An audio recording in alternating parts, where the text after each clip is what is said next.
This week on the show, eBay does their fall seller update, and we're down a reselling platform.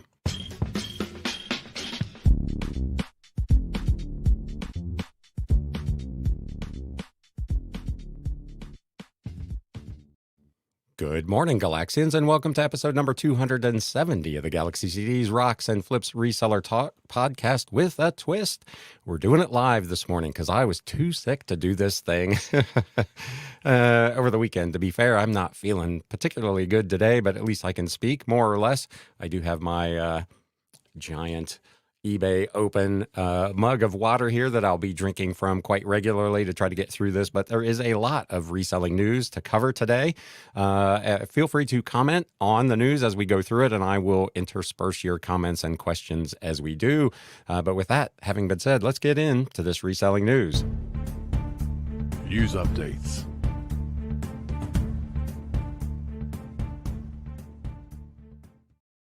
First up, if you're following me over on Instagram, you may have already seen this, but we are down a reselling platform effective yesterday with immediate effect. Kidizen announced their closure. Dear Kidizen community, today it is with heavy hearts that we announced the closure of the Kidizen marketplace. We have done everything we can to build a lasting home for this amazing community, but sadly, we haven't been able to achieve that. It's a difficult decision and one we never wanted to make, but we must now bring our operations to an end. More than 10 years ago, they said, we launched Kidizen with a simple mission to connect parents through the buying and selling of pre-loved kids stuff. Like you, we recognize the hidden value in the things already hanging in our kids' closets, waiting to be shared. Over the past decade, we've proudly grown a community of 1 million members who embrace secondhand shopping for their family. We've partnered with over 40 brands to encourage more sustainable shopping and selling practices, and we've done it all with a small, dedicated team, each member passionate about empowering parents to earn extra income while promoting a planet-friendly approach to shopping. But what we're most proud of is you, the amazing community that has flourished on Kidizen. From the start, they said, we knew we had something special as parents across the country connected through the simple act of exchanging their children's items. Some of you joined for a brief time, while others have been with us for the long haul. We've watched many of your kids grow up alongside our own, albeit virtually. We are truly grateful for every moment and contribution you've made. Thank you for being part of the Kidizen community and for making us your destination of choice as you continue your journey in secondhand shopping and selling. We wish you all the best and hope your next destination brings new opportunities and success. Gratefully, Team Kidizen. I don't sell in categories that would make sense to sell over there, so I was not a participant on Kidizen, but this is tough news to take in any event. So a quick update for sellers information. This announcement was made yesterday morning, and as of yesterday morning at 11 a.m., you were no longer able to buy or sell. You can still access your orders or your account, but all buying and selling is done. As of 11:01 at 10 a.m., you must have already printed any shipping labels that you need to complete your orders. By 11:04 at 10 a.m. Eastern, tracking must show that the orders have been shipped, and by 11/7, November 7th at 11:59 p.m., you need to be cashed out. I have seen reports where sellers have been trying to cash out and have had some difficulty doing so. Kidizen is saying for their part that because of this announcement, of course, the onrush of people trying to get in and complete orders and cash out their accounts has caused their servers to have some issues. So just be aware of that. You'll want to check in periodically if Kidizen owes you some funds. Make sure you get in there by 11/7 and get them withdrawn. So this is sad news. My thoughts go out to everyone in the Kidizen community, everyone who worked there. It just goes to show, I think we take for granted sometimes that these sites are just making money hand over fist and, ripping us off with the fees and whatnot. And here's a case where, this isn't the biggest platform on the planet, 1 million users, give or take. And I don't know if that's like 1 million users total over their 10 years of existence. I don't know what their, ongoing regular user base was, but 1 million people used this site at some point, and they still were not able to be profitable. My understanding is that they had reached out trying to find some investors to help keep this thing afloat or some partners, and were unable to do so. And to be fair, it must have been bad over there to be essentially a couple of weeks out from the busiest 8 to 10 week period of the year, and to just pull the plug on this with essentially no notice is quite sad, to be fair. I'm going to jump into the comments here real quick and just say the normal good mornings and all of that. If you're listening to the podcast, you're just going to have to bear with this. Mary McQuain, hello, good morning. Den Decor Depot, hope you're feeling better a bit. This is going to sound crazy. I wish I had had COVID rather than whatever this is, because COVID, while I felt worse, it was for a much shorter duration. COVID, I kind of came and went. I was start to finish within like 6 or 7 days. I'm going on 9 days and still not feeling particularly great. Mel flips it. Glad you are okay. Good morning to all. KG's Unique, Rare, and Antique was just looking at the seller update. I'm not sure if there is anything exciting. You're stealing my thunder there, my friend. There is not much there, but we're going to go over it anyway just to cover. I was hopeful when I saw the feedback changes, but it's only a couple of small changes. And those were things, as is the case with most of this, that have already been announced and are being implemented, to be fair, with some questionable level of accuracy. Black Cat Flips, good morning. Mary, thank you. Big Dre, good morning. Lindy Moo, hello. Still in bed. Nice. I wish I was. Black Cat Flip says, glad to hear you talking again. We'll see how I sound at the end of this. You are a hustler, says KG's Unique, Rare, and Antique Books. Hope you feel better soon. The only thing I really didn't do over this time frame was I took a couple of days off. If you follow me with any regularity, I do a lot of walking. I did a couple days where I just wasn't up to doing my 3 to 5 mile walks, so I didn't do that, and I didn't do the podcast over the weekend. But other than that, I grinded out my 135 listings last week just like normal. I did do my Whatnot shows. I've got one again tonight at 7 o'clock. If you're not doing anything, join me over on Whatnot. Media Picker, good morning. Hope you are feeling better. The Q&A thing on the seller update is interesting. Shipping increase updates made duplicates of all my business policies. Nice. I haven't looked at mine. I probably need to go in and do that. That's no good. Miss Lachey says he is back.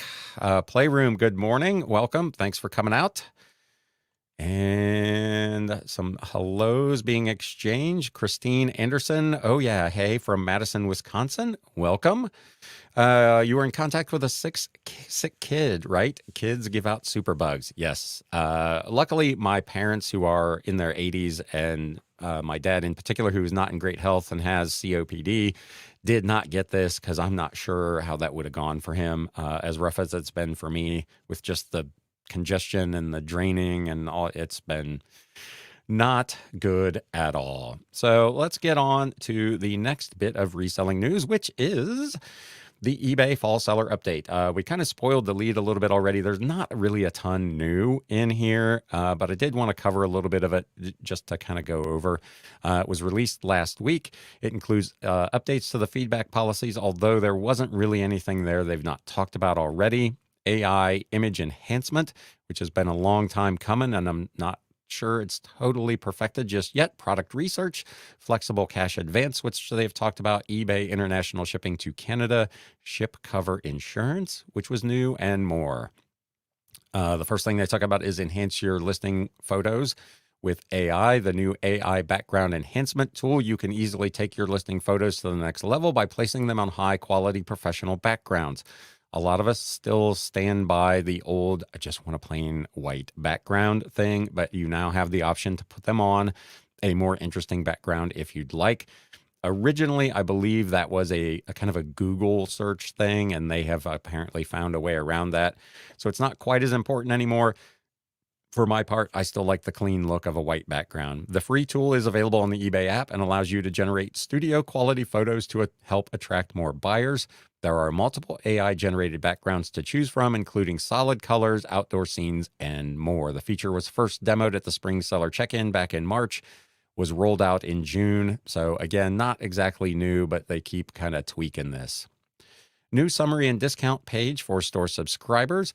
With an eBay store subscription, you can unlock a powerful suite of marketing and discount tools designed to accelerate your sales. That has always been the case. They've added a few new things there over the years.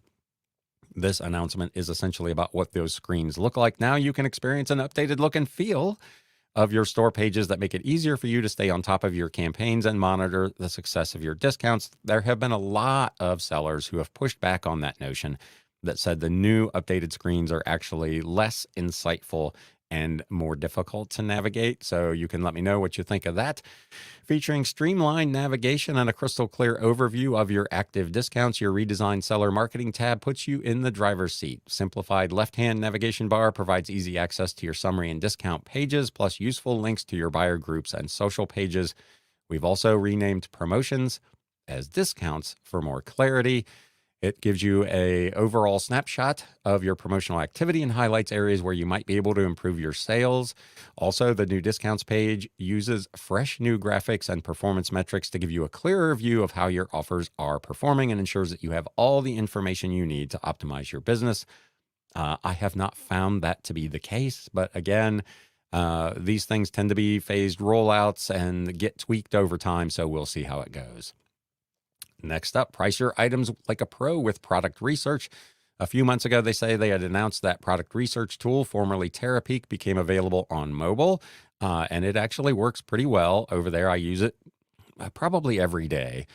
To give you deeper insights, they have now added the brand new sell-through rate metric you've been asking for, which, to be fair, they said they were going to do. It wasn't wasn't so much we were asking for something that they hadn't talked about. We were asking for them to follow through on what they had said, but I digress. So you can see the demand for an item, read on to find out how it works. It's free, powerful, gives you access to 3 years of eBay sales and pricing data to help you make more informed decisions about your listings. It shows trends, buyer demand, and even sold listings from other sellers. It equips you with the insights you need to easily determine the popularity of your items, understand their market value, and decide how to price them. I find this particularly useful for items that are not currently that don't currently have any comps on eBay. And it is a good tool, and it works very, very well. With the new sell-through rate metric, you'll be able to see the percentage of items sold during a specific period of time. It means you can estimate the speed at which these items are selling, allowing you to quickly price your own items and get them on the market. Some of the other data you can see is the actual sold price, including the accepted price for best offered listings, an average sold price, a sold price range, a percentage sold with free shipping or average shipping, and the number of sellers who have sold the product, and a price trend graph. The tool also has tons of other features like a sell one like this option.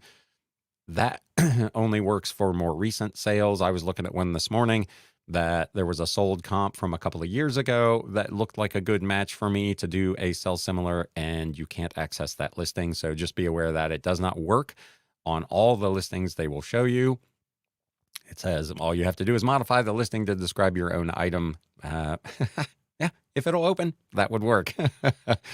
Again, most of this was announced as coming soon as part of the spring seller check-in. So really the only new thing is the sell-through rate that is truly new, though they had talked about that over the summer. They kind of hyped this flexible cash advance thing again. We talked about it a few weeks ago. eBay Seller Capital recently launched flexible cash advance, a new financing option designed to help you easily get the funds you need for your business. Once you're approved, you'll gain access to a financing portal that can potentially hold from $5,000 to $2 million in available capital. You can take out multiple advances up to the maximum available as often as you need without new applications or approval for each advance, which is important because you don't want your credit, obviously, to be getting dinged every time you want to borrow money. So they're quick to point out this is not a loan and there is no interest, but you will be charged a fixed fee every time you take out an advance from your available capital. There are no monthly payments. It's paid on a pre-agreed percentage of your gross sales on eBay. It was announced last month at eBay Open and is the latest funding option to come from eBay's partnership with Liberis. They have upgraded or are going to be soon upgrading eBay international shipping to Canada by boosting the value limit from $2,500 to $11,400. So for those of you selling very expensive items on eBay, eBay international shipping, at least to Canada, is going to get a massive increase on how much you can do there. Again, they made updates to the feedback policy. There was nothing particularly new there that we've not already talked about. It appears that the statement in this in the eBay open thing just added a few more examples of feedback policy changes that we talked about back in September. Again, my personal experience has been with one negative feedback that probably should have qualified for removal. They did not remove it. And lastly, I think this is the last thing, insure your items with up to $5,000 with Ship Cover. It's a cost-effective shipping insurance option that's fully integrated with eBay labels. It offers you substantial savings and ensures that your USPS shipments, whether domestic or international, are protected during transit. The protection options have increased from $1,000 to $5,000. It caters to both domestic and international shipping, offering robust protection for items, again, up to $5,000 with specific exclusions. The claim process, they say, is user-friendly and efficient, minimizing disruptions to your business activities. It prioritizes quick and smooth claim resolutions so you can dedicate more time to growing your business. And that is basically it in the fall seller update. There was one other announcement that they made last week that they did not include in fall seller update, which we will get into in a moment, but I'm going to hop back into the chat here and get a couple of comments on the board. KG's Unique, Rare, and Antique Book says, Christine, I was just in Madison on Friday. Free books from the University of Wisconsin. Have a bookstore in Marshfield. Cool. Operandi on eBay. Thank you. Prefer not using their backgrounds because to me it looks like AI, she says. Fair enough. I'm not a fan of those backgrounds either. Again, just because I prefer a more traditional plain background, but for some items, I think it probably makes sense. For books and media, I don't know that it makes sense. But if you've got some, fancy item that you want to display against the background of a home or some art or whatever, it probably makes some sense to at least consider it. Den Decor Depot says, I had errors with that feature yesterday. You can't add photos to a listing and use with the tool in mobile. Mobile gives a you can mix hosted and something else photos. Okay, so that is on the product research, being able to click out and sell similar. So again, a little buggy. It's a new feature. We'll see how it goes over time, but apparently not working as expected, at least not yet. And Recommerce Dave, hope you're recovering from the bug. I feel a little better, but not great, but thank you so much. Let's get on to this next thing, which is kind of a reintroduction of something that you used to be able to do on eBay that they took away. So eBay introduces Q&A feature for listings. They've announced a new feature is, again, coming soon, which gives them an opportunity to talk about this for the next 6 months. But they've announced a Q&A feature encouraging sellers to prepare their listings now. Their memo said the holiday rush is just around the corner and buyers will be looking to make confident purchasing decisions for friends and family. This surge in interest means a flurry of questions for sellers, which can be overwhelming during the holiday gifting season. To make things easier, we're excited to introduce Q&A, an upcoming feature on the eBay app and on iOS and Android. I don't think they say when this is going to be available. It'd be helpful if it was available right now.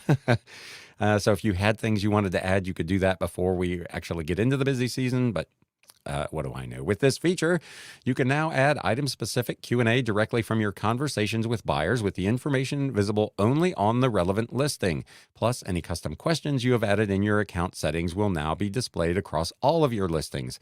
By showcasing these common questions and answers right on your item pages, you'll help reduce the number of inquiries you receive, saving you time in responding to each buyer. Additionally, you'll increase buyer trust by providing essential information and expertise upfront, supporting a swift and confident purchase decision. We recommend, they say, that you add common questions to your contact seller page now so they appear across all of your listings when the feature goes live. Your feedback is appreciated, so don't hesitate to share your thoughts once you've had a chance to use it. They did provide some additional details on it. Currently, they said questions and answers are featured on your contact seller page where buyers can reach out to you directly. When this goes live, the questions and answers that you've added to that page will automatically be showcased across all of your active listings, and again, visible on both iOS and Android. So you'll want to go through and look at your kind of generic overall questions. They say, for example, if you provide a special shipping option, now is the perfect time to include this information in the Q&A on your contact seller pages. To add or update questions and answers easily. Log in, navigate to your account settings on the browser, importantly, on your browser. So this has got to be done on PC. Select Manage Communications with Buyers. Select Edit next to what buyers can do, and then select Add another question to input your question. If you're watching on YouTube, you can see a little example of what that screen currently looks like. You can see there are some things down at the bottom where you can either edit or remove specific questions. Once Q&A is live, you can add questions and answers directly to an individual listing right from a conversation with a buyer from within eBay's messaging app interface. You may remember many, many moons ago, that was something that you could do. If you got a question from a buyer on an item, there was a checkbox that you could click that said something to the effect of add this item to the listing or add this question to the listing, so that everybody else who came in to that listing would be able to see it. And some time ago, they just eliminated that. They took it away. I don't know why. I don't remember ever seeing even an announcement that it was going away. Just one day I noticed it wasn't there anymore. This is essentially a replacement for that, which I think will be a welcome addition for both buyers and sellers. The buyer's question and your answer will be featured as a Q&A on the relevant listing. It will be available to all future buyers who view that listing, and they'll explain the steps in the future once this is live on how exactly to use it. Several sellers noted that it sounded familiar to functionality they had previously offered, which I just discussed, and others saw it as a waste of time during the important Q4 holiday season. I think most buyers want to see if we answer personally when they ask a question. They aren't looking for a canned answer. I think that misses the point of this. The old adage of, when you're in school, if one person has a question, there's a really good likelihood that multiple people have that question.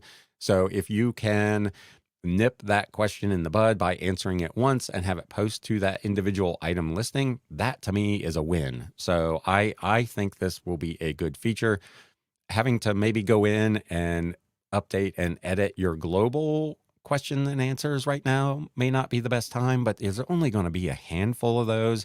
And I don't think people are going to do this on individual listings without having received a question from a potential buyer already. So I'm not convinced this is a big time waster, and it probably will be worth doing.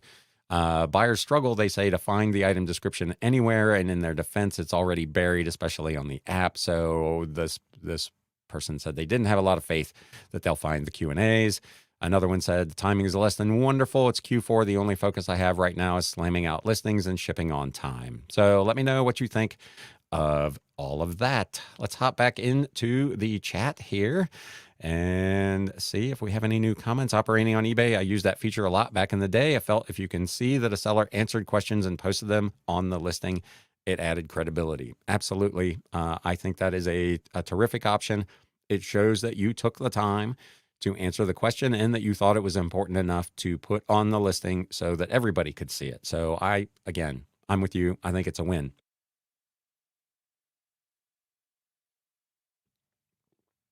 Pardon me for taking the drink, but Den Decor Depot, I combine shipping. I want that everywhere. Yeah, I want everybody to see that. I think if you have it set up in your shipping preferences, it actually shows on your listing already without that even being answered in the questions. So that is something that, at least in my case, I know on my listings, it actually shows up already. Moving on, eBay tests a new variation listing form design, and sellers say it's inefficient and difficult to use. This rolled out about 2 weeks ago and continues to be a problem. Sellers continue to be frustrated with changes being made to the listing form design for creating variations as eBay introduces a new image upload process that disrupts workflow again during critical Q4 holiday selling seasons. One writer wrote in, "You're bleeping kidding me, right? eBay, every single variation, creating a listing with 12 variations, and I have to deal with this BS on the default photos and photos for every single variation. Way to make a 5-minute process take a bleeping hour. This is the most inefficient change, even more so than all the other recent idiotic function changes eBay has made lately." I have talked about that 2 or 3 times over the last several weeks, that most of the updates that I've made, while they may be aesthetically more pleasing, They have added steps to sellers' processes. Something as simple as going in to find and promote listings used to be a one-click thing. Now it's 4 or 5 clicks to even get to where the listings are. So a lot of this stuff does not appear to have been vetted by users or designed by users of the site. And this is another example of that. They have essentially gone to, rather than a list where you could quickly find the item in the relevant photos, they've gone to like these word bubble things. Why does eBay think it's acceptable to torture sellers that use variations after it was already rejected on single item listings? I can't take this in the middle of the holiday. This big batch of items I've been planning to list this week. Yeah, hello, Amazon. You're the new home for all this product. The change to the image upload function was tested earlier in the year on the standard listing form and was universally panned by sellers at that time. And now they've decided, for whatever reason, to roll it out on these variations. Sellers have spotted what appears to be another test of changes to the design, this time replacing the previously straightforward variation creation process with a difficult to read bubble cloud experience instead. The old and still current for some, so this is another one, it's a phased rollout. Not everybody's got this. Design uses an easy to follow list flow where the seller creates variations by type and then uploads the proper photos for each variation. You can see, if you're watching on YouTube, kind of what that old screen looked like. For reasons unknown, they have changed it to this bubble thing. And here you can see, look at all that. And it's not in any order. So you would have to, and again, apologies to my audio only listeners that can't see this, but there are, instead of a simple list, there must be 50 bubbles on this thing for variations. And you've literally got to go through every one of them because they're not in any order to find the one that you need. Others, again, do not have the new design yet, indicating that it's either a test or a phased rollout.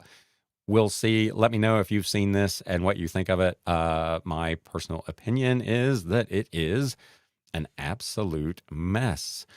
Black Cat Flip says, made a listing with variation ones, and it was torturous. I can't imagine them making it worse. So yeah, it doesn't make any sense to me why. And again, to be fair, to give credit where credit is due, eBay this year for the fall seller update did not announce any busy work for us. They don't have updates to item specifics or product categories or any of that stuff that they have notoriously done in Q4 over the years. But they have rolled out a couple of these changes, which are making your workflow a little bit more difficult. Miss Lachey resells. I have mixed feelings about the Q&A feature. I don't get a lot of questions, she says. I don't either, to be honest. Maybe a couple a week. As I'm pretty detailed, 90% of my questions are because of failure to read. That is something that other sellers also pointed out. People, and I've talked about it here before, people not looking at the photos, not reading the description. That is not something that I would probably post to the listing. If somebody asks a question that's already in the listing, I would answer it and say, refer to the listing. It is X, or please see photo number 5 where it is shown. It is Y, whatever it is. I would answer the question, but I wouldn't then repost that because that information is obviously already there. If the issue is me, I update the listing with the missing info, she says. And again, I would probably do the same thing in that case. So there you go. Next up, eBay's last seller check-in event is slated for November 14th, with sellers eagerly waiting to see if there's a seller update. This article said that seller update has already been published, so we don't need to worry about that. The event was teased in an announcement in the eBay community forum as a last chance, I think, where they mean to put final touches on holiday sales plans, which may rub some sellers who don't like Q4 surprises the wrong way. As I just said, other than a couple of these little tweaks they're making, I don't see any big changes coming for Q4. Some of this is a lot more cumbersome to work through, but nothing announced in the fall seller update that I would consider to be a major surprise.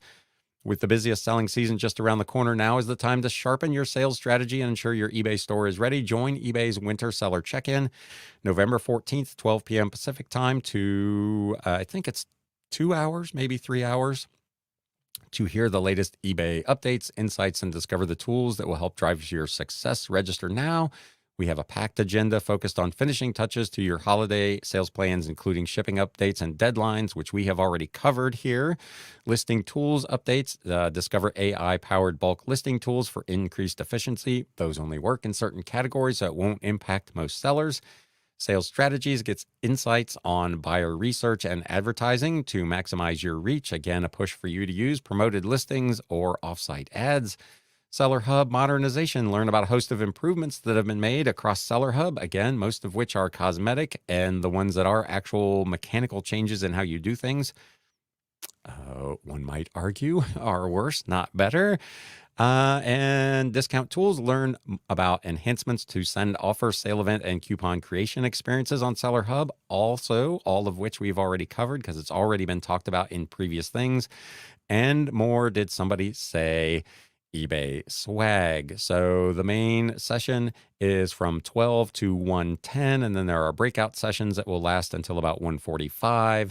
And that is essentially it for the last seller check-in of the year. I have already registered, so if you don't want to waste your time, I'll go and then I'll report back on this show if there is anything new to be seen there.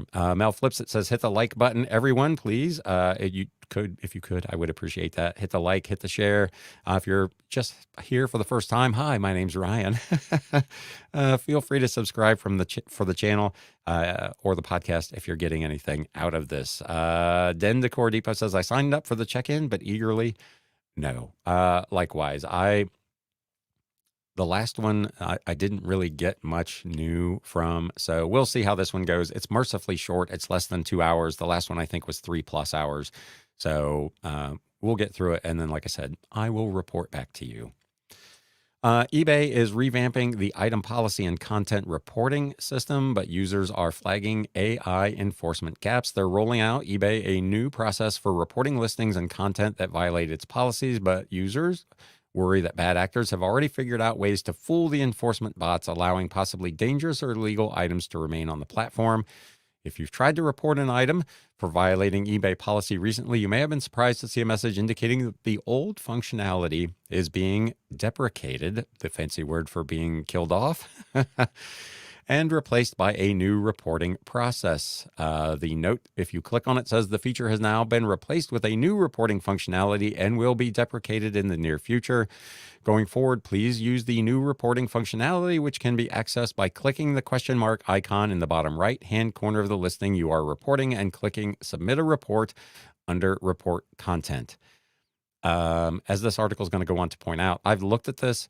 It is so much less obvious. So the old one, if you looked at the listing, there was a little text that said report listing, if I'm not mistaken. That is going away, and it's being replaced by this random grayed out question mark that does not really indicate what it is for, and would I think, more likely indicate if you had questions, not if you wanted to report a listing. So I'm not convinced this is going to work. As this article says, the old reporting functionality was very clear and obvious with text that said report this item. The new functionality, again, is just that simple question mark that floats in the corner as you scroll up and down the page, but there is no text or prompting, and it's not obvious that that's where you would click to report a listing. If you're watching on YouTube, you can kind of see down here in the lower right corner, just a random little question mark in a beautiful little circle. Unfortunately, you only get that blue banner informing you of the change after you've clicked on the report this item link. So once that goes away, which probably is coming pretty soon, it won't be available, and you're going to have a hard time probably figuring out where and how to report problems. So again, an instance where maybe more cosmetically pleasing to the eye to not have this just text link that says report this item, but is impacting, in my view, you can let me know what you think, negatively, the ability to actually do the function. Once you click on the question mark, to make matters worse, you then have to navigate through various menus and options. Again, if you're looking on YouTube, you can see it takes you to a bunch of drop-down menus that you have to navigate. You got to go multiple levels deep and scroll through a whole list of options before you can get to a place where you can report the listing. So I don't know if they're trying to dissuade people from reporting listings or what the actual problem is, but it's really, really difficult. And to add insult to injury, there is a checkbox that the article says most troubling of all. And of course, most of these articles have been from Value Added Resource, and I will, as always, link to all of her stuff in the show notes in the video description below. If you're not following her or subscribed to her newsletter, please go do that. She does a terrific work bringing all of this information to us. Maybe a checkbox that you are required to select before you can submit a report agreeing that, pay attention here, folks, eBay may forward your report to the user you are reporting and that your identity may be disclosed to that user if strictly necessary. What? What is that all about? If I want to report a listing, I would like to be able to do it anonymously. I don't know that I even really want eBay to know who I am reporting the listing. It should be just an anonymous, I suppose, for fairness sake. They don't want it to be anonymous because then you'd have just people randomly reporting listings. But the idea that they're going to potentially send not only your report, but your identity to the offender in this case is mind-blowing to me. I understand that eBay may forward this report to the member associated with the content. We will only disclose your identity if your report is not submitted anonymously. So apparently there is a way to submit it anonymously, but I've not seen it in going through that link. So again, some of the stuff is buried so deeply, it's hard to find. And the disclosure is strictly necessary. eBay is increasingly using AI to investigate these reports, and users are increasingly frustrated that obvious policy violations are not being recognized and action appropriately. That one led one eBay community member who recently encountered the new reporting feature to question if bad actors have already figured out ways to circumvent the enforcement by using commas, no spaces, and or HTML code to hide their misuse of popular brand names and titles for items that are not actually made by that brand. This is really interesting. So they point out there's a listing for Clorox, which was discontinued apparently some time ago. But that brand name is being used. But if you are looking, it might be hard to see even on YouTube here. But after the word Clorox, there's no space. It's all lumped together. I guess it says clothing, comma, Clorox, and it's all run into one thing. And the search tool is apparently not identifying Clorox as a word because it's lumped in with that other word and the punctuation, and it's skirting the AI intervention. So this whole thing is a big old mess. So just be aware that there are changes with reporting for problematic listings. Moving on to Poshmark. As Poshmark rolls back fee changes, which we talked about last week, buyers are now demanding refunds for those fees paid. We talked about that they were offering rebates to sellers. Now buyers are getting in on the act. Poshmark returning to their original fee structure starting last week after massive pushback on the new policy that split fees between buyers and sellers. But while sellers are being given the opportunity to get rebates on some fees, buyers have been told that they are out of luck for fees they paid during the 3 weeks that the new structure was in place. In a letter announcing the rollback, the CEO recognized the disruption the changes had caused and advised sellers who would be eligible for rebates to help account for the fact that it might take them time to edit listings and readjust prices if needed to account for the fees on the seller side going back to 20%. Unfortunately, no real acknowledgement was given for how the changes impacted buyers on the marketplace, and buyers have since taken to Reddit, sharing the responses they've received from Poshmark when inquiring about the possibility of rebates or even credits for fees they paid during that time. The message essentially says, thank you for your email. We will revert back to our original fees. That means the buyer protection fees will no longer be applied to purchases made or on or after this date. At this time, we are not offering refunds on the buyer protection fee for purchases made between October 3rd and 23rd. We appreciate your patience and understanding as we continue to learn and evolve. So let me know what you think of that.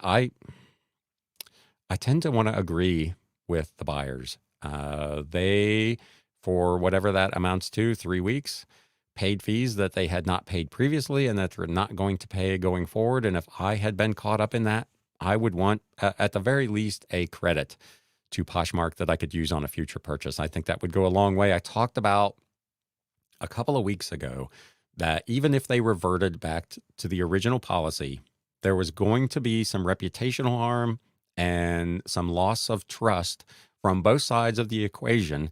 And they have, for sellers at least, attempted to earn back some of that trust and reputation by offering rebates. But as I talk about all the time with my three-legged stool theory, if you're not going to do the same thing for buyers, you are shorting them an opportunity to regain trust in your platform. And I think they probably need to figure something out here.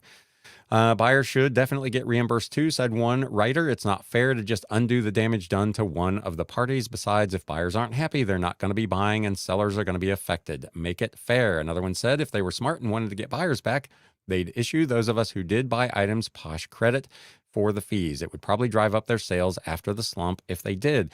And again, the amount of these fees in many cases is not a ton of money. Unless you bought a $100 plus item, it's these are $5, $8, $9, $10 credits. Granted, in aggregate to Poshmark, they may be a fairly significant investment, but I think it's one they should probably make. Other sellers commented that they believe they're owed refunds because the fee allegedly violated California law and possibly other states as well, since Poshmark was folding it in with sales tax and hiding the breakout of costs a click away in a pop-up, which we have talked about as well. So Poshmark, not out of the woods yet on this whole program with their fees. They have also fully launched now over at Poshmark their Smart List AI image-based listing experience. After a year of beta testing, Poshmark is rolling out Smart List AI powered features to enhance and streamline the selling process on the site. They first announced this as coming soon back in PoshFest 2023. The testing phase took longer than originally planned, finally being released at PoshFest 2024. Now it is available on the app. Liz over at Value Added Resource took it for a spin to see how it compared to similar tools on other marketplaces. Poshmark says from the app, tap the Smart List AI button in the Sell tab, snap a picture on the front of your item and upload up to 16 images from your camera roll. You can take additional photos of the item, including the back, tags, details, and so on to give the AI more details. Smart List will then determine the category and ask you to add it, or ask you rather to add it in. Once the category is determined, it will generate the listing details based on your photos. Complete your listing by adding any details that Smart List AI didn't capture. Tap Generate Title and Description to refresh your listing title and description with those updates. If you want to undo those changes, simply tap the back arrow, and then you have the opportunity to add more photos. After tapping Next, take a moment to review your listing details, make adjustments, and add any discounted shipping options. Once you're happy with your listing, you're all set to publish. Poshmark also provides tips on how to get the best results by using natural lighting, a clean, uncluttered background, again, back to that plain white that I like so much, taking pictures from multiple angles, and filling in those additional details. They say it works by analyzing the photos of your item and extracting relevant details such as item type, brand, size, color, and then uses all that to generate a full listing. To be fair, Poshmark acknowledges that there may be instances where the item's details are not accurately identified due to various factors such as image quality, lighting, or the complexity of the item itself, saying if you notice that Smart List AI has generated incorrect information, you have the ability to edit the listing details manually before publishing, which ultimately is going to be your responsibility, as we have talked about previously. As with any AI tools provided by marketplaces, sellers are still ultimately responsible for the accuracy of their items. So you want to be sure you look at it. She went through some tests and found that in some cases, it correctly identified the brand, the material, and the colors, but missed things like size. So the AI description she said was short and sweet, but loading the screen generated another version with a little more fluff, which you all know I don't care for. Pardon me.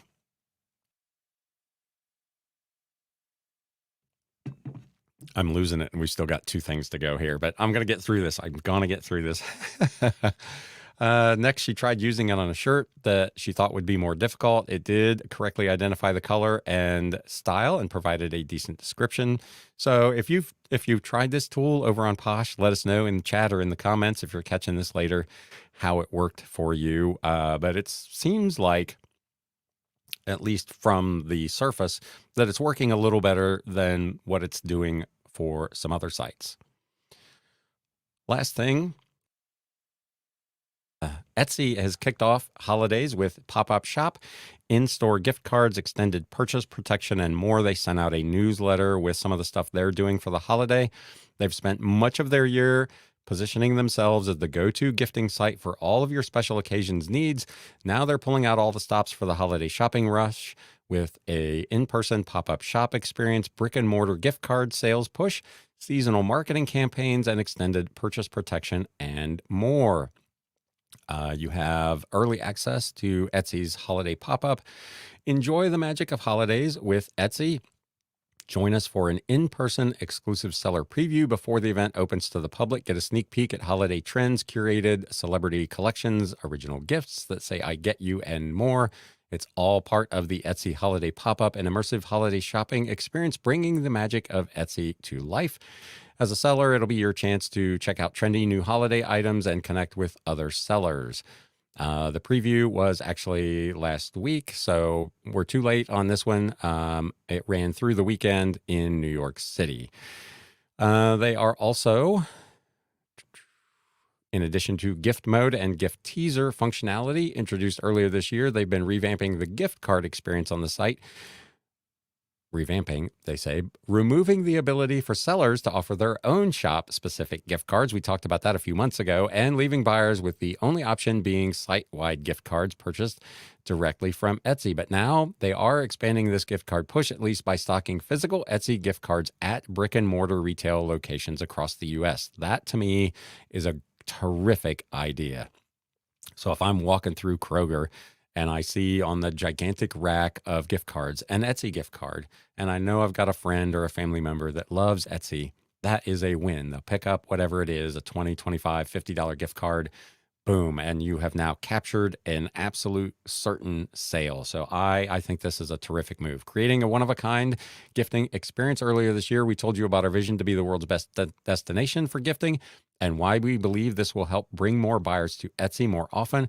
We've continued to invest in this area and are introducing new features and experiences that will take the stress out of holiday gifting. They've created over 5,000 gift ideas that shoppers can explore based on who they are shopping for and what they are interested in. Again, that's an AI-generated tool. They're stocking physical gift cards in major pharmacies, grocery stores, and other retail locations in the U.S., creating new opportunities to bring more buyers to their marketplace. And throughout the app and homepage, we're adding more ways for buyers to discover new categories, trends, and ideas so they can better explore the millions of amazing items in the marketplace. They're also, they say, planning a big holiday marketing campaign, including TV ads, billboards, and more that will run in the US, UK, and Germany. It's going to highlight how gifts on Etsy made, designed, or handpicked by you. Remember, they changed all their terminology back in the spring. Go the extra mile in making people feel seen. We're excited to share our TV ads, billboards, and more next week, which will run again in the US, UK, and Germany.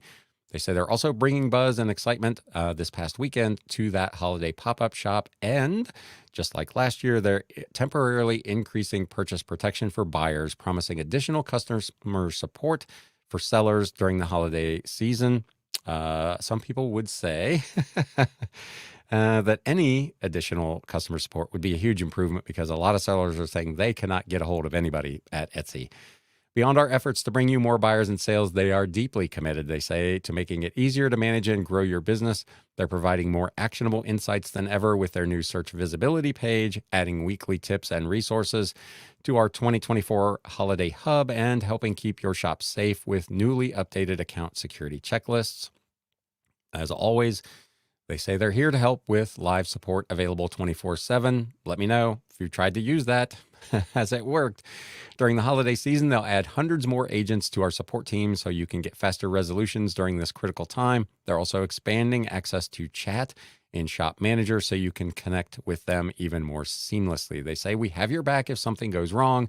Once again, this holiday season, we're increasing Etsy purchase protection for sellers by covering refunds on qualifying orders up to $500, which is double their normal amount.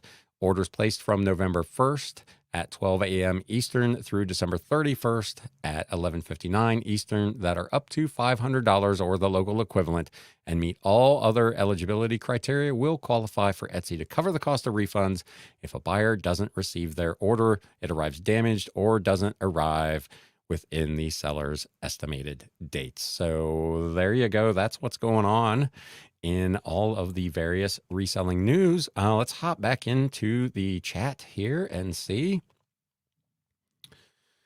I'm on Posh. It's my least favorite, but I sold new puzzles today, says Mel Flips It. Excuse me, Den Decor Depot. Glad I'm not on Posh. It just seems like a mess. It seems very difficult over there right now. Again, I go back and forth in my own head between giving them credit for recognizing they had made a mistake and not doubling down on it and making it worse. They made the change, but they incentivized and encouraged sellers to make adjustments in how they did business. And then within 3 weeks, undid all of those changes, which forces sellers to go back and undo all their changes. So you've done kind of double the work, which is not great, to say the least. Rise and Grind Picker, hello all. Thank you for coming in. Den Decor Depot, aside from all the political ads on Monday Night Football, I did see Etsy advertise twice. eBay, nothing. So there you go. Bruce Johnson, good morning. Thank you for the info. Take care of yourself and get better. Thank you. I appreciate it. Kathleen, welcome. Finally catching a live. Good morning, everyone. Brian Henry, good morning. I don't think I've seen you at a live, at least not in a while. Hello from the Pacific Northwest. Again, Mel says, please hit the thumbs up. There are 44 people watching and only 3 likes. 3 likes. Come on, guys. Help me out here. It helps YouTube know to boost the show. I got 22 likes, Mel. So there you go. You apparently saw the message and took action. With that, I'm going to go ahead and do this What Sold segment, even though I'm rapidly losing my voice. Use updates.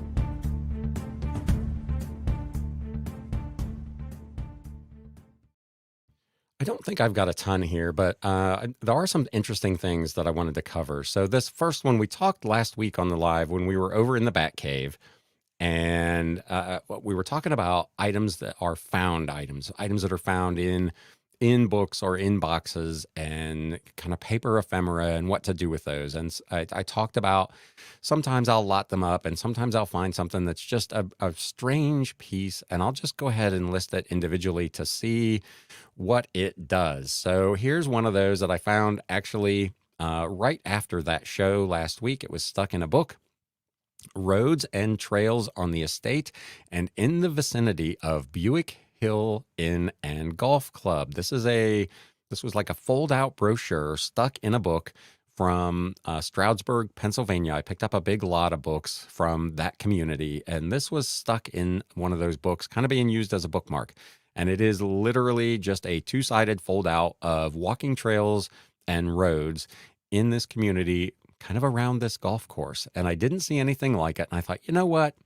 Let's try it. I threw this thing up on eBay for $12.99 plus shipping, ground advantage shipping. And within 24 hours, it sold. This is essentially a free to me item because it was stuck in a book in a box at an estate buyout. Sold for $12.99 plus, again, ground advantage shipping. I paid $2.63 in fees. Cost me $4.02 to ship. My total cost $7.87. My net profit on this thing, $12.19. Don't ignore these little things that are stuck in bookmarks, library cards, pamphlets, brochures. Sometimes individually you'll look them up and they're just not worth anything. And as someone mentioned last week, you can lot those up into a paper ephemera lot and maybe make some money on it. And sometimes you can make $12 or $13 on these things or more, and not have anything in the cost of goods sold. So I just wanted to use that as an example of a case. It's not a huge sale, $12. I'm not going to retire or buy my Lamborghini with that. But for a found item that's stuck in a book, will I take $12? Absolutely, I will. Next up, this was another free item, although this was not a found one. Japanese Floral Art, Ikebana Symbolism, Cult and Practice by Rachel Carr. This was a illustrated hardcover in its dust jacket from back in 1961. Had it listed for $29.99, received an offer of $24.50 plus shipping on eBay, which I went ahead and took. This was part of an estate cleanout I did, probably 2 months ago. I received a call from the kind of assistant of a seller whose sales I attend all the time and said, hey, we've got a sale that we just finished. There's probably 300 books up here. If you want them and you'll haul them away, you can have them. So this was free to me. $24.50 plus shipping. The total order was $34.58. I paid $5.05 in fees, $2.42 for the promoted listings general, $6.88 to ship. This was a pretty heavy book. Again, no cost of goods sold, so I netted $17.03 on this item. This is one I was really hoping would do more. I tried this twice at auction. The first time it didn't sell. The second time it did, but it only got one bid and sold for its starting price. Theodosia, the Daughter of Aaron Burr by Ann Culver, 1941. First edition, illustrated hardcover in its dust jacket. There were no comps on this thing anywhere other than one without its dust jacket that was listed for like $300. And I just didn't feel like it was probably worth $300. I thought it was worth more than $24.99, but I thought I would take a chance on an auction starting at that price, and that's what it sold for. I'm only into it for 54 cents, so I'm not heartbroken. But $100+ certainly would have been a lot more fun. So interesting old book from 1941, listed and sold for $24.99 plus shipping. I paid $4.72 in fees. Again, my cost of goods sold as part of a bulk buy was 54 cents. This book netted me $19.73. This was part of a big, I've talked about this estate buyout a couple of times, 600 plus books for $250. So this was Young's Analytical Concordance to the Bible. This was the 21st American edition published by Funk and Wagnalls. Looked like probably early 1900s era. It was undated, in moderately good condition. Had it listed for $29.99 or best offer. Received an offer of $25, which I went ahead and took. $25 plus shipping. I paid $4.97 in fees, $2.38 promoted listings general fees. I did ship this Ground Advantage for $7.27. My cost of goods sold just 38 cents, so this netted me $17.63. Another old book, Firearms in Colonial America, The Impact on History and Technology from 1492 to 1792. This was a hardcover in its dust jacket. If I remember correctly, it was published in the 1960s. Pretty good size hardcover book, about a coffee table sized book on firearms, listed and sold for $29.99 plus shipping. Again, $5.88 in fees, $2.85 in promoted listings general fees, $7.63 to ship. Part of a bulk buy. My cost 94 cents. Net profit on Firearms in Colonial America, $20.32. Was at a sale a couple of weeks ago. I had a bunch of old books on banking, and the books were all the hardcover books were $1. So I figured, why not? Let's take a chance on this. And I've already sold a couple of these. American Banking Practice by William Kniffen from 1921. This was a McGraw-Hill illustrated hardcover full of like charts and graphs and kind of accounting stuff. Had it listed for $39.99 or best offer. Received a $34 offer, which I went ahead and took.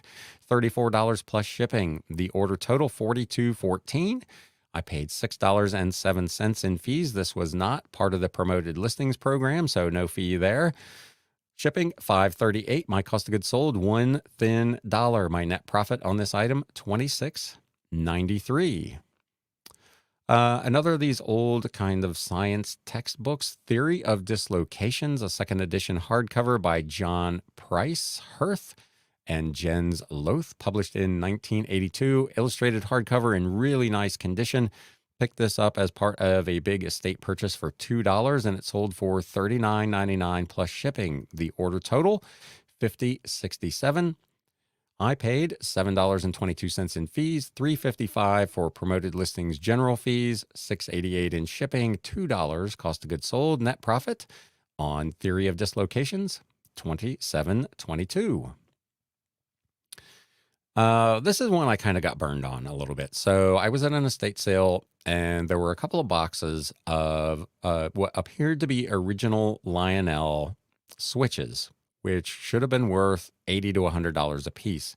However, when I got them home and got to looking at them, what was actually in the boxes was a K-line switch, which is still cool. It's still compatible with Lionel, but it was not actually what I thought it was.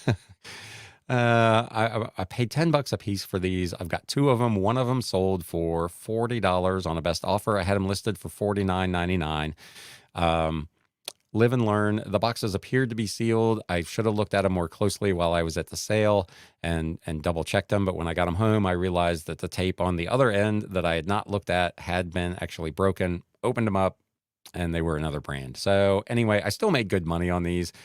Received an offer of $40 plus shipping, which I went ahead and took. The order total, $60.30. $7.10 in regular fees, no ad fee, cost $9.69 to ship. So I did make a little bit of money on the shipping. Cost of goods sold, $10. I made $29.49 on this, or 41 cents. So I've already paid for both of these, so I'm not out anything other than being a little frustrated that I didn't pay closer attention to what I had there. Here's one. This is an interesting one. I had picked up a bunch of science fiction digests some time ago, and I went through, and the ones that didn't look like they had a ton of value, I had set aside, and I went back through some of those, and this one for some reason had jumped dramatically in value. Science Fantasy Magazine from the UK, volume 18, number 54 from 1962. This had a short story by Michael Moorcock called Kings in Darkness in it. When I originally looked this up, it looked like it was worth like $5 with free shipping, so I didn't list it. As I'm working through some older inventory to put over on Whatnot just to see what happens, I decided to look this one up again, and man, am I glad I did, because now they're selling for $50. So I'll take it. I listed it for $49.99 or best offer. Almost immediately got a watcher, sent out my 15% off offer, and sold this thing for $42.49 plus shipping. So this kind of makes up for that model railroad switch. The order total was $52. Paid $7.40 in fees, $3.64 in promoted listings general fee, shipping $4.63.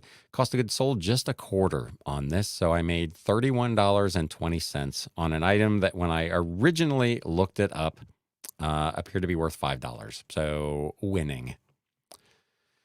I talk about from time to time why I don't mind listing kind of lower priced items, especially if I can get a bunch of them, and that if I get a series of books, but it's not a complete set, that I will list them individually, because a lot of times people will make multiple item purchases. And here is a case of that. These are some children's books about racing that I picked up for $1 a piece at an estate sale. These are part of the Checkered Flag series by, I believe it's Bauman and Whitehead. It was Scrambled, Flea, Grand Prix, Bearcat, and 500. So 5 hardcover children's books about kind of like Grand Prix racing that I picked up for $1 a piece. So my total cost of goods sold on this is $5. These sold for a total of $47.95 plus shipping. The order total was $58.75. I paid $8.30 in fees. These were not part of the promoted listing campaign, so no fees there. Again, the $5 cost of goods sold. These books I made $34.67 on. Individually, they were listed for like $6 a piece, $7 a piece. So I don't mind selling these low priced items and having people bundle them up. Here's one. I talk about electronics, and I occasionally buy them, and then they sit because I don't want to take the time to test them, which is bad. But I finally tested this thing, and it worked, and I sold it pretty quickly. So Sony portable DVD CD player. a DVP FX970. It included its remote, all of its power cords. I tested it. It was working. It had its manual. I picked this up at a garage sale probably a year ago, and it sat next to my listing booth for every bit of a year without me taking the time to hook it up to test. So shame on me. But once I finally tested it and found out it was working, I listed it for $59.99, and within a week got an offer for $50 plus shipping. So the moral of the story is, I guess, if you're going to buy these electronic items, set aside the time and test them. I paid $5.75 in fees. It cost me $10.33 to ship by Ground Advantage, so I made about $5.50 on shipping. Again, garage sale pickup for $10. Net profit on this item, $40.02. Here's one I just picked up last weekend. So I'm at a sale, going through a bunch of books, a lot of junk at this sale. But I look up a book called The Magical World of Bosons, Book 1, and it looks like it's worth $40. So I grabbed that, and right next to it is Book 2. I didn't even bother to look it up. I'm like, if Book 1 is worth $40, I'm just going to take my chances on Book 2 because all the hardcovers are $1 at this sale. So I grab it. I get home, I start working on them. I go to research this thing to list it, and they're selling for $70 and $80 a piece for Book 2. So this is The Magical World of Bosons, Book 2 by Robert E. Davis, illustrated hardcover in its dust jacket from 1994. I listed it for $79.99. Received randomly an offer for $71.77 plus shipping. I'm into it for $1, so I went ahead and took that. Fees, $11.81. No ad fee on this, so pretty good deal. Cost $6.13 to ship. Cost of goods sold was just $1. My net profit, $58.96. A Magical World of Bosons. So there you go. And that is your flip of the week. I'm going to hop back in here to the chat to close this thing out. Let's get back up here. Den Decor, thank you. We'll see you again soon. Thanks for coming out. I appreciate it. Don't know why. Mel says she only sees 3 likes. I don't know. I'm not on YouTube with this. I've just got my StreamYard screen up here, so I can't see it. But maybe you have to refresh. You have to go out and come back in to see it update. Den Decor says Stroudsburg is right near you. I just listed a whole bunch of stuff from there, like a centennial and sesquicentennial, and apparently there was a big flood in that area back in the mid 50s, and there's some stuff about that. Really interesting bunch of stuff I talked about either last week or 2 weeks ago.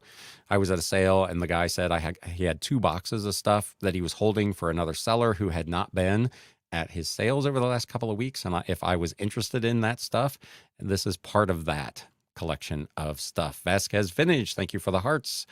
Miss Lachey, I'm definitely going to try my hand at more ephemera. Right now, I'm just putting things to the side. Yeah, and that's what I normally do too.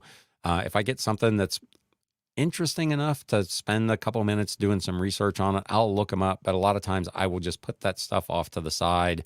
And then maybe one afternoon, I'll kind of go through all of it just to see if there's anything cool there. And then again, build some lots. Recommerce Dave, how are you enjoying the Whatnot selling experience? They have just started the Australian beta testing with card sellers only at this stage. Cool. I like the experience. I'm really enjoying doing the sales. I'm already, at least on the science fiction books that I'm doing, building a bit of an audience. I've got some people that have now been there like 3 weeks in a row, which is cool. Financially, it's still not very financially rewarding. I've sold, I think, 45 items for a grand total of 90 some dollars. So it's not, for me at this point, it's not yet been super lucrative, but I still see the potential there. And it's kind of changed some of the stuff I'm looking at in terms of sourcing, because if I can get a bunch of old science fiction paperbacks for $0.25 a piece and sell them for $1 a piece on Whatnot, does that make sense? And maybe some stuff pops off there for more money. Probably. So again, it's something I'm going to run at least through the end of the year to see how it does, and to kind of see, are there particular categories that I'm more successful with? I think I talked about last week, science fiction has been doing pretty well for me. but vintage and antique books have not been doing so well. So still kind of feeling my way through what that's going to look like. Mel Flips it says Michael Moorcock is really popular. Yeah, his books have always done really well, but for whatever reason, that when I looked that one up, this has been probably 6 or 8 months ago. It's been on my shelf for a while. That one just hadn't hit for anything, and now, boom. Big Dre says sold a few Ikibanas about 8 years ago on eBay for $80 each. I believe they were made in the Shanghai province. Haven't come across any since then. So that sale I was at, whoever it was really into it because there were a bunch of books there on that topic. I've covered, gosh, I don't even know, 8, 10, 12 of those in these what sold recaps because they've all brought pretty decent money. I don't think I've had anything that did $80, but there's been some good ones there. Brian Henry says time zone difference. Usually miss them and watch the recap, but still good. Thank you. I appreciate that. So instead of bundling a series, you will list them separately. What are your personal guidelines? Do you use? Do you ever lot? So if I have a complete series, that's really the only time I'll consider selling it as a set. And a lot of times what I find is I buy as a part of an estate buyout or whatever. I just did this the other day. There were 23 books of what should have been a 25 book set. I personally don't want to list a partial set. That's just a personal choice. You could list it 23 or 25 and probably do okay with it, but I'm just not, it's just not what I want to do with that. So if they have, $5, $8, $10 value a piece, I'll just list them all individually. For someone who's in that same boat, they went to an estate sale and they bought a set that had 22 or 25 and they only need volumes 3, 8, and 12. And I've got them individually and they can pick one up for $8 or $10. I'll sell it. So that's kind of my strategy on that. If they're really, really low value, then I'll try to lot them up, maybe 2 or 3 at a time.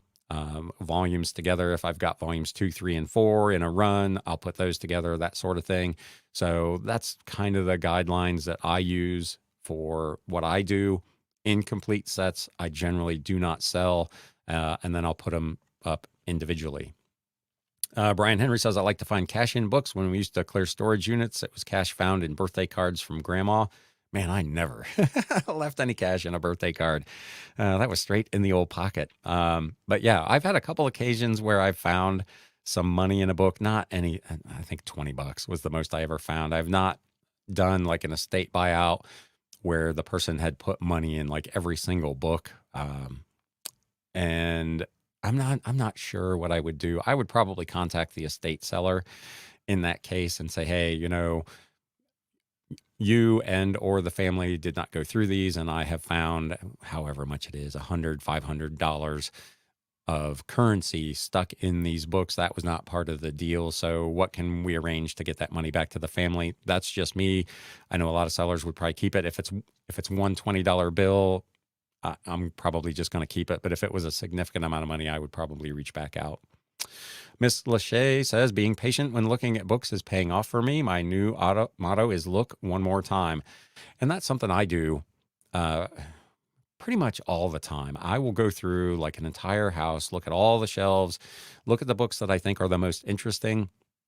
But before I leave, having pulled off all the books I already want, I'll make one more pass through just to make sure I haven't missed anything. And I almost always find at least 1 or 2 more that I missed on the first go round. So Operandi says, love the what sold section. I experience vicariously. Good. Stroudsburg was big summer area for New York City and the suburbs, the Pocono Mountains. I've got a couple of like newspaper things from the Pocono Record that deal with various events of the Stroudsburg area and whatnot. Big Dre says a lot of sellers are making drastic changes to their stores because of the new information on promoted listings that was discussed during Ebert's interview on the Profit Playbook podcast. Any thoughts? I don't know what that is. So if you want to fill me in what they're talking about with changes on promoted listings, I've not seen anything there. My promoted listings campaigns are all running the same way they've always run. So let me know, fill me in a little bit more on what that is. Recommerce Dave, what's your view on variation listings for a book, series, or author? I don't do it that way. And especially now with this fiasco with the way the pictures work. Um, a lot of it is that it's a fairly rare occasion where I buy a set like that. Maybe once a month, I'll get a set where variations would probably even make sense. I guess to be completely honest, I don't even know how search works. So if I have variations rather than individual listings and someone is searching for whatever volume 3 and I have that as a variation on the main title and they're searching specifically for volume 3, will my variation listing show up in the search results? If anybody knows the answer to that, let me know in the chat or in the comments below. I tend to just do them all individually and not do variation listings. I pay for a premium store, so I've got like 50,000 available free listings in media. So there's no cost associated with it really for me to do that way. So that's essentially why I don't. Media Picker says, missed most of the video. We'll have to catch the replay. Work keeps getting in the way. Jobs, man, jobs.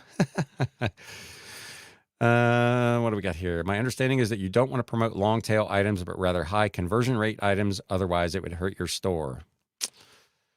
I don't know. Did they explain why they feel that way? Obviously, that's my feeling. Absolutely on the promoted listings premier, I think it's called, or priority, where it's cost per click. That absolutely would not make sense for long tail items because you're just going to get relentless clicks without a purchase. For high conversion rate, high quantity items where you've got, whatever, 25 of an item that flips fairly quickly, the cost per click model, promoted listing makes sense. For long tail items though, I don't, again, on a promoted listings general, I'm not paying unless the item sells. So I personally don't have any problem doing that. I personally would never do on anything that I sell the promoted listings priority because pretty much everything I've got is moderate to slow turn, long tail type items. So that program, as I've said on this show numerous times, makes no sense to me for the items that I carry. But the general program I have found works very well for me because there are, in most cases, even if it's a slow turn item, there are multiple listings of it out there. It's a fairly rare occasion where I have the only one of something.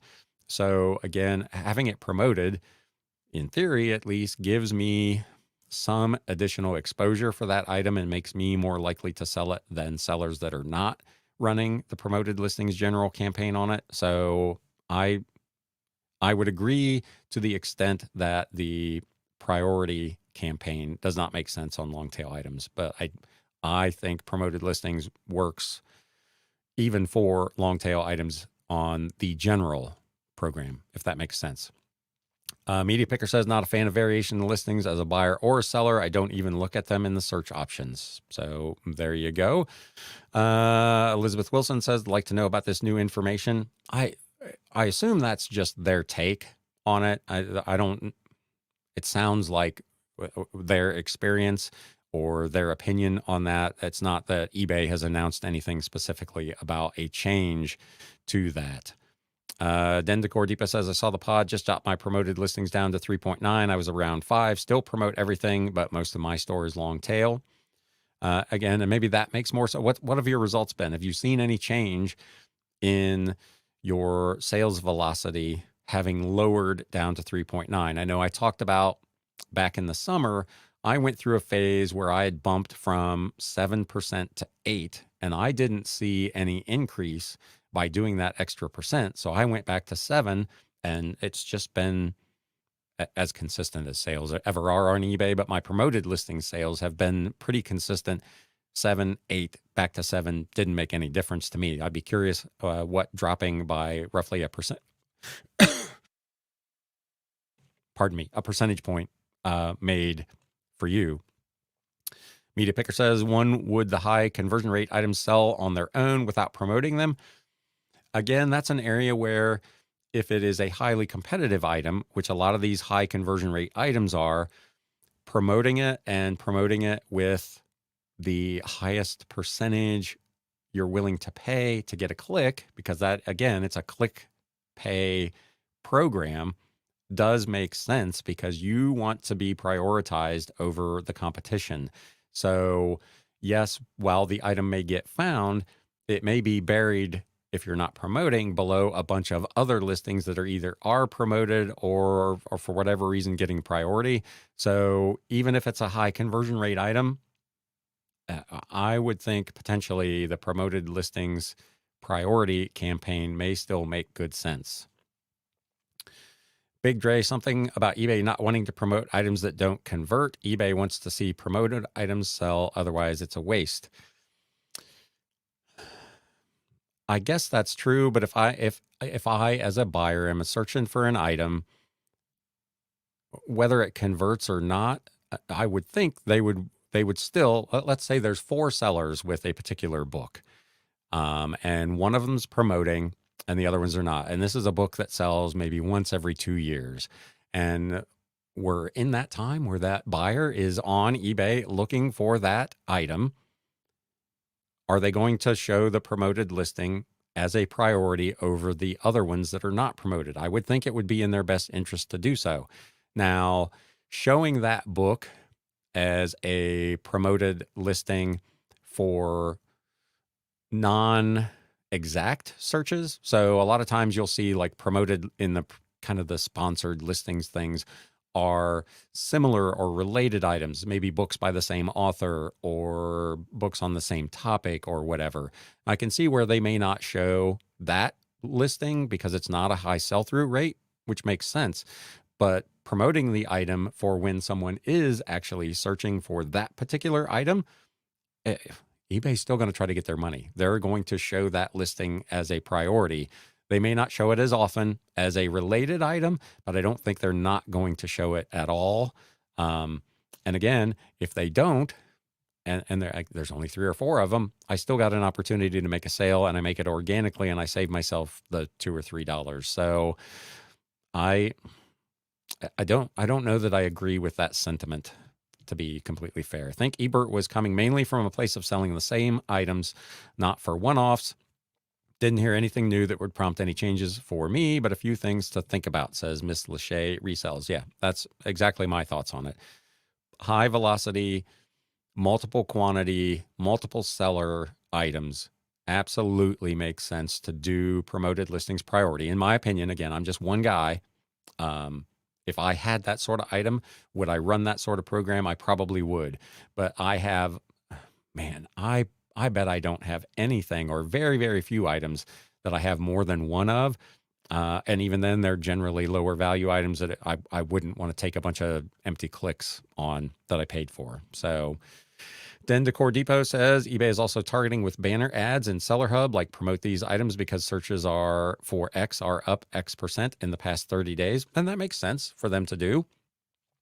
If you're a seller of that type of item, I would want to know that searches are up, sales are up in that item. And would I then be willing to promote that item if I had not previously? Yeah, absolutely. Again, that goes back to trusting eBay that their data is actually correct and then they're not just blowing smoke. But yes, in theory, I would want to know that. Den Decor Depot says velocity is still stuck at 5 sales or so per day. So it hasn't made an appreciable negative difference to you, at least. So that's good. Media Picker says, I just increased my promoted on everything to 5% and have seen a slight increase. Also, everything I have is pretty long tail. Yep. We're in the same boat. Media is absolutely long tail type stuff. I had an interesting experience the other day, and I know we're running super long here, and I appreciate everybody that's stuck around, and I hope you appreciate that my voice has held out. I for the first time, I was going in to promote some listings, and the recommended ad rate was like 5.9%. I've rarely seen it below 7. It's usually 7.4, 8, 9, 10, 12. It was 5.9 and I was throwing them out there at 7 and I was like, man, look at that. It only lasted that morning. Later that afternoon, it was back up, at 10 or whatever. But I thought that was really interesting. Miss Lachey says eBay has pretty much put all their eggs in promoted listings, so something is not adding up. Yes, and we've talked about that here. The old original eBay business model was to make their money on final value fees. And now, though, their decision has been that their two methods to grow are to focus on their vertical categories, their quote unquote enthusiast buyers in particular high value and high shopper regularity items, trading cards, luxury handbags, fancy sneakers, that sort of thing. And on the advertising side, by getting sellers like us to run some sort of or multiples of promoted listings campaigns. And they've got scads of them now. There are multiple different ways that you can advertise on eBay. And they have decided, for whatever reason, that their ticket to increasing profitability is through those two things rather than finding a way to increase the number of active buyers and the number of active sellers and the number of items and the dollar amount of sales. And that's why you have seen their profits have been reasonably consistent, but their gross merchandise volume has dropped and dropped and dropped quarter after quarter. They're due, I believe, today to do their Q3 update. So we'll see what they report on that. That'll be in next week's podcast, I'm sure, if they actually do it. But their profits have been reasonable, but their GMV has dropped significantly over the years. And it's because of the change in focus. They're willing to sell less items, but in a particular category that is a little bit higher profit and a little bit higher dollar, and to make all this money on the back end on ads. So there you go. Media Picker says about 66% of my gross sales total amount over the last 30 days is from promoted sales. That has been my experience as well. Roughly 60% for me of my sales are through promoted listings general. If I ended that program, I would expect a significant drop in sales short term, and then I think things would rebound, but I would probably lose a third overall of my sales. So for me, the program is absolutely worth it. Brian Henry, Ikebana, Americans living in Japan with Japanese sensei trying to teach them Ikebana. Okay, there you go. Media Picker 10.8 is the usual recommended for CDs. Yeah, and that's a big number. But yeah, 10.8 on top of 15. No thanks. And I've talked about that here. At the end of the month, when I go back and look at the fees I've paid to eBay, on average, and media is already high at like whatever it is, 13.9%. But with the amount of them that I sell through promoted listings, I'm pretty consistently 19 to 20% in total fees paid to eBay, which is a lot. But again, to go back to where we started from this, I don't know what the fees were on Kidizen, but whatever the fees they were charging on with 1 million users over whatever time period, the last decade, was not enough to create a sustainable business.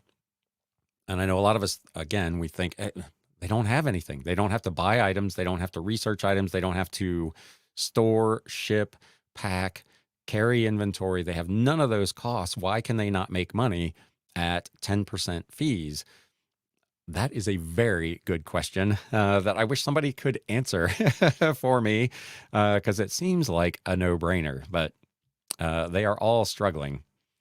Brian Henry says, Cash Finds once found a framed photo with $100 bills behind the dust paper on the back and a pistol in slit under a footstool. Good finds both. Yeah, absolutely. Miss Lachey says, my highest suggested promoted rate has been 18%. Yeah. Yep. They put up some big numbers. She says, no, thanks. Brian Henry says, I stopped using variations when they changed the photo section on the draft template. Didn't like the layout change. And that's what a lot of people are experiencing. Hopefully they recognize that and end up going back to the older system for that. With that, my friends, we're at 90 minutes. I wasn't sure I would get through an hour, and here we are, 90 minutes in. Feeling pretty good. Thank you, as always, to everyone who came out today, everyone who commented and had questions. I absolutely appreciate you bearing with me while I coughed in your ears a couple of times. Hopefully by the weekend when I record next week's podcast, everything is back to normal for me, because this has been a rough 9 days. If you didn't already, please do me a favor if you're watching on YouTube and hit that thumbs up button. Let the YouTube algorithm know this was a productive use of your time and mine. If you're not currently a subscriber to the channel or a follower of the podcast, please consider doing that as well. With that, my friends, until next week, if you're not doing anything tonight, vintage and antique books over on Whatnot, 7 p.m. Eastern. Come join me over there. Now, it's time to sell. Thanks, guys. You have been listening to the Galaxy CDs Rocks and Flips Reseller Talk podcast. Thank you so much for tuning in, and we will catch you again next time.